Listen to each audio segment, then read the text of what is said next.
Well, welcome back to the Brian Crombie Radio Hour on Saga 960. We've just spent the last little while with an immigration lawyer talking about the rules in regards to COVID-19, crossing the border between Canada and the United States, et cetera.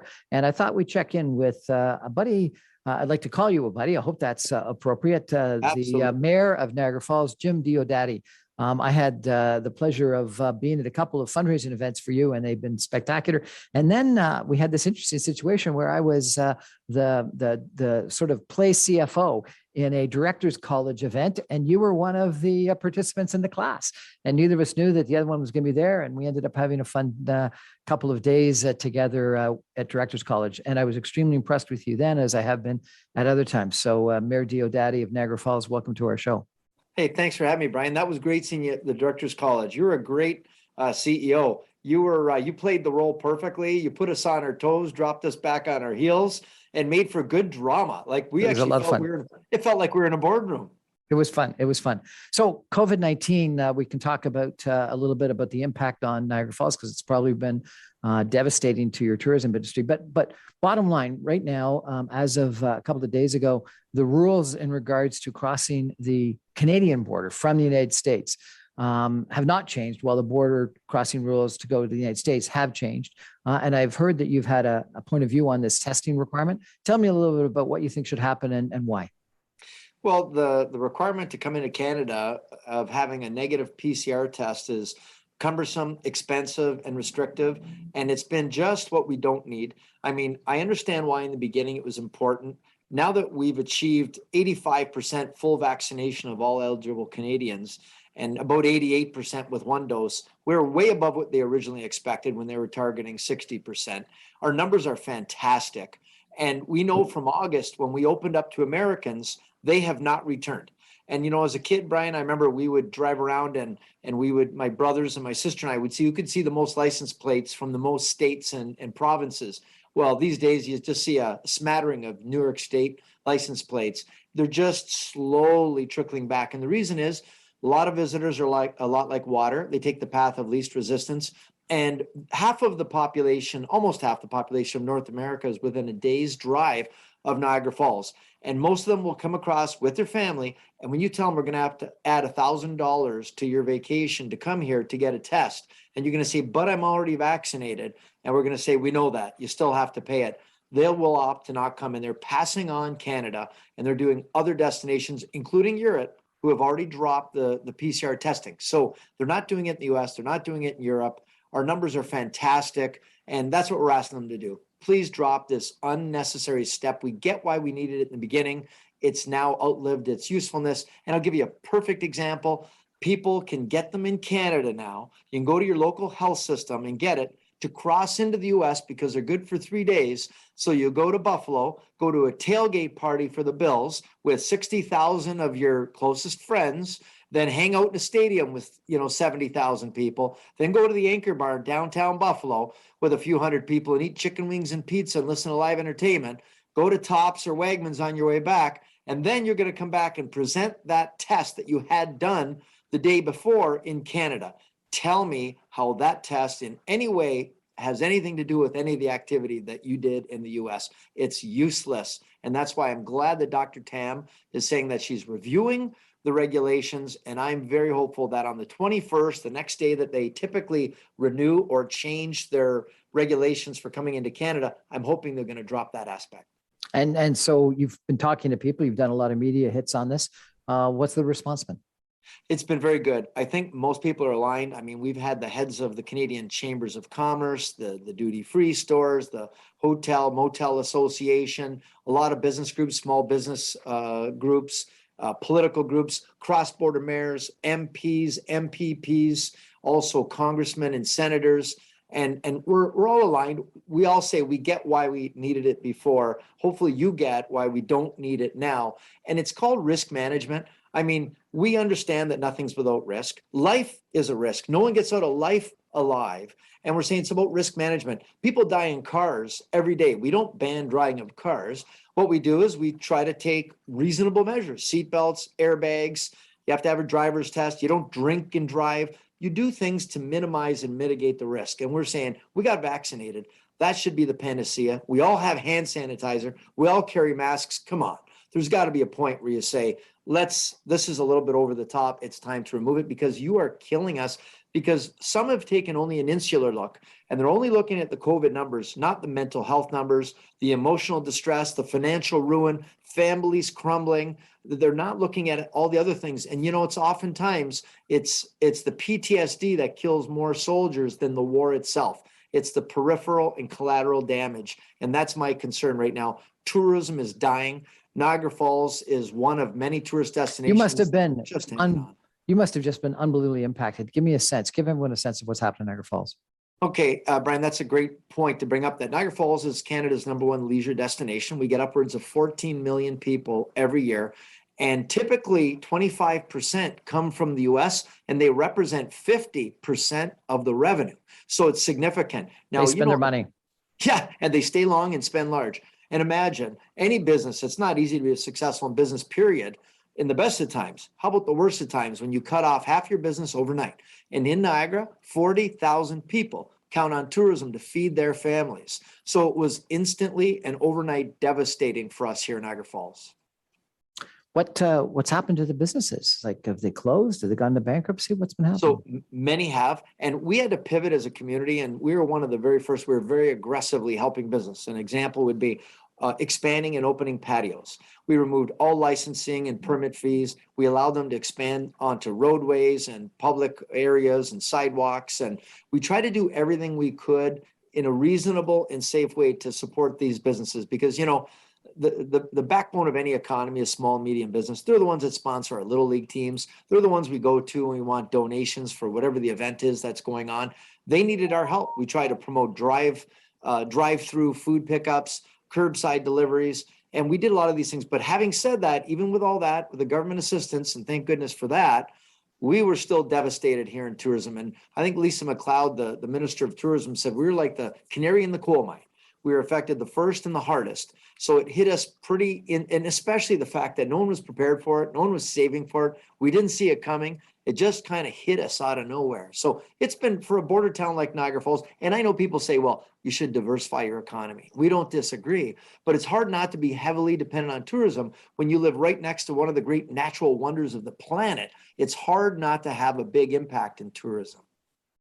So what do you think is going to happen next year? What's your assessment of the future of Niagara Falls?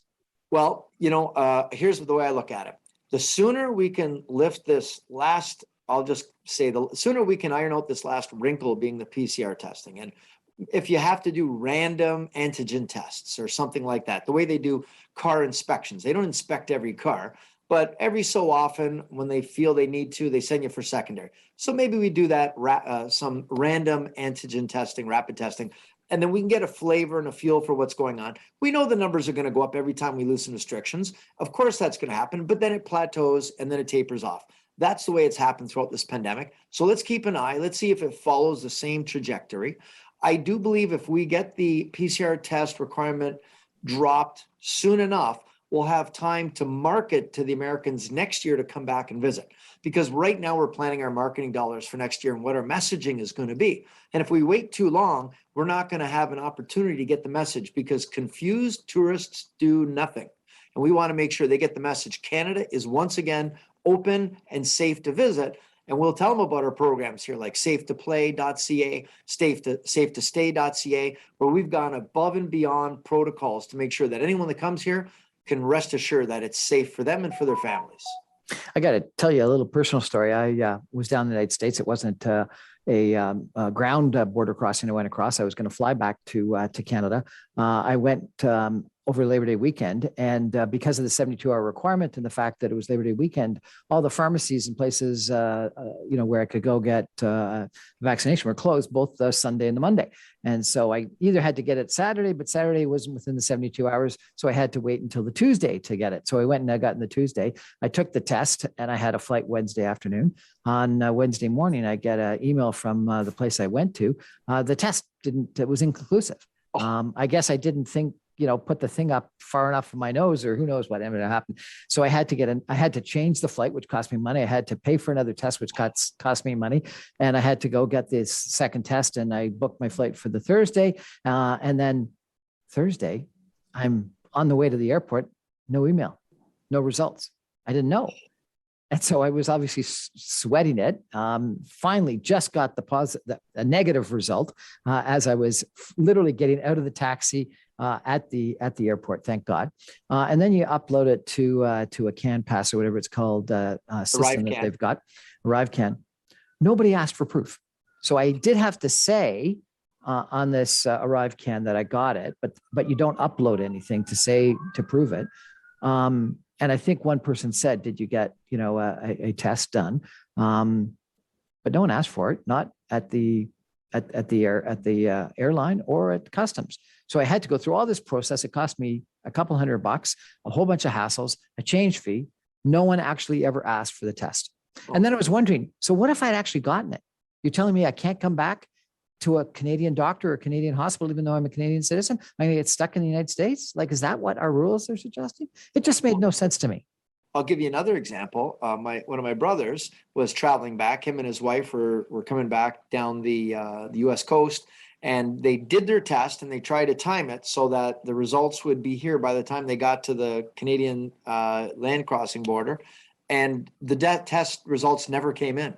So he said they dropped their car rental off and they walked across the Rainbow Bridge carrying all their stuff. And it was a hot day during the summer. They came across and they said, listen, we had intent. Here's the test that we did. We're fully vaccinated. Clearly we're not sick. But I mean, we did all that we could do. And they said, well, you can't come in. And so my brother said, well, you can't deny us entry. And they said, well, you're right, we can't. But we will give you a $6,000 fine each times two. So anyway, my brother wasn't happy about it. And I'll just tell you, I'll leave it at that.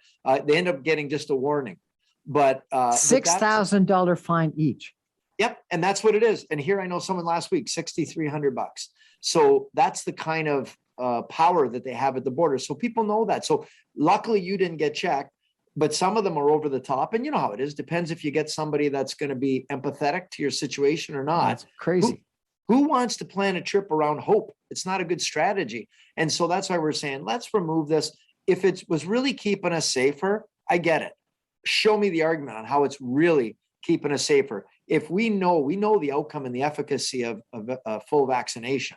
So if we're fully vaccinated, we've done the right thing. Why are you making us? What else are we going to have to do? Stand on one leg and chew gum and rubber belly? I mean, there's got to be a point where you say, let's be reasonable.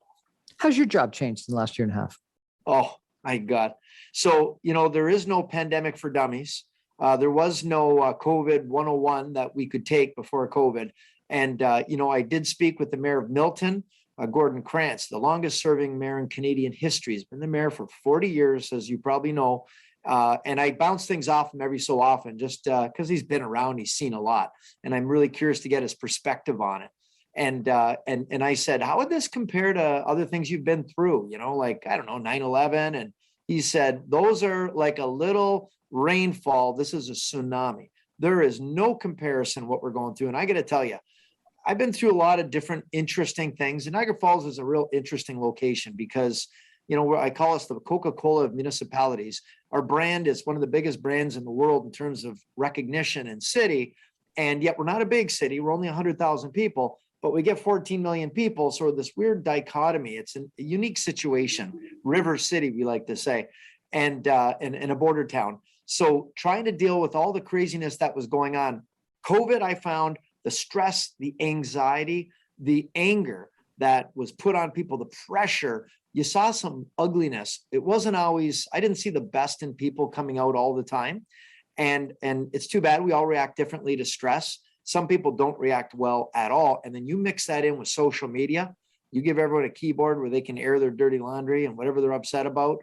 Just a really, really toxic combination. And I can tell you, there's a lot of politicians are not going for reelection. It's just been ugly. It's not been a pretty time. And as I say, did not always bring out the best in people. It turned neighbor against neighbor. People getting arguments because someone's mask wasn't over their nose, because they didn't sanitize, because they shook a hand instead of bumping elbows, because they took the last toilet paper, because it was just a crazy. I'm sure there'll be movies and books written about the craziness of COVID and what we learned about human psychology. We all like to think we're so educated and civilized. take away a little bit of our liberties and freedoms and watch how people become very barbaric. And I'll tell you, it was a very interesting time. I'm doing air quotes right now. It was a very interesting time, Brian. Mayor Diodati, you gave right at the top a really good advertisement for going to a Buffalo Bills game, and participate in a tailgate party and going for wings downtown, etc. Give us an advertisement for Niagara Falls. What would we do if I've called you up and said, "Can I come and have a fun afternoon and evening with you at Niagara Falls?" What would you tell Brian we were going to do? Well, I would say, Brian, now is a great time to come, because this is the time where you could make yourself a winner of best father of the year, boyfriend of the year, son of the year, because the deals right now in Niagara Falls, there's amazing deals in the hotels, the restaurants, because they're trying to incentivize people to come back and return. And because we're not at full capacity, and it's all a supply and demand relationship of the economy, it's just a really good time. Things are coming back, but not with a roar. So we've got Niagara Falls this weekend. We're going to be having our Santa Claus parade at 4:30 in our downtown, and then followed by the lighting of the Christmas tree in front of City Hall. And that'll be the kickoff of the Christmas market, which will be every Friday, Saturday, and Sunday in Niagara Falls downtown. The following week, we kick off the Winter Festival of Lights, 101 days of twinkling, where we've got 3 million lights that'll be set up. Santa Claus will be set up in Dufferin Islands, where you can come down and watch a free light festival, one of the best in the world. And there's so many things that you can do while you're in town. And then between Christmas and New Year's, we're going to have Music Week, where there are going to be 75 different performances at 25 different venues. We'll be able to go to restaurants and places all around town and watch live performances, acoustic performances all over, where you take in the Festival of Lights, and the Festival of Lights goes right to Family Day, into the New Year, Valentine's. So you can do a lot of fun things at a fraction of the cost, and it's right in your backyard. It's a great opportunity to help an industry that can use some help, but at the same time, you're going to get some great return on your investment, because the deals right now are hotter than hot. And right now, I feel like Mel Lastman, where are you going to get a better deal? Nowhere. Mayor Jim Diodati of Niagara Falls, thank you so much for joining us to tell us a little bit about your reaction to the COVID testing requirement to come back into Canada, and a little bit about what's going on in Niagara Falls. And hopefully you'll come back on the show and tell us more about you and Niagara Falls and a bunch of the development and issues that are going on right now in your city. Brian, for you, I'll come on the show anytime. Thanks, sir. Well, that's our show for tonight. Thanks so much for joining us. I'm on every Monday through Friday at 6 o'clock on 960 AM. You can stream me online at www.saga960am.ca.